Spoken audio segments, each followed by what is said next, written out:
Këshilltari i Behçet Pacollit, keni sjell një njohje. Në Kenya ka 2 rryma politike. Kenya është njëri prej 4 qendrave kryesore të Organizatës Kombeve të Bashkuara në botë. Jo në fakt e njihni këtë sa ka qenë opozitë. Glen Guri pa lëviz e ftuan presidentin Ruto në një vizitë private.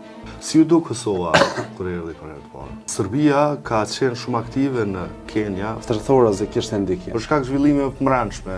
Ambasada e Serbisë në Nairobi është praktikisht njëra prej ambasadave më të mëdha atje. Ndikimi i Pacollit atje është shumë i madh. Është një fat i madh për vendin që ka një personalitet si zoti Pacolli. Sa njohje i ka sjell Behçet Pacolli Kosovës? Numri është diku te 43. Dhe ka shumë ngjashmëri të jashtëzakonshme me vetë deklaratën e shpalljes së pavarësisë. Mund të shërbej edhe si ekzemplar për lobim në vendet tjera. Ajo që shkruan presidenti i Kenias për Behçet Pacollin. Në njërin prej kopjeve shkruan që i dorëzohet Behçet Pacollit, presidenti i tretë i Republikës Kosovës, data dhe në shkrim. Ndërkohë ju keni pas përplasje me presidentin.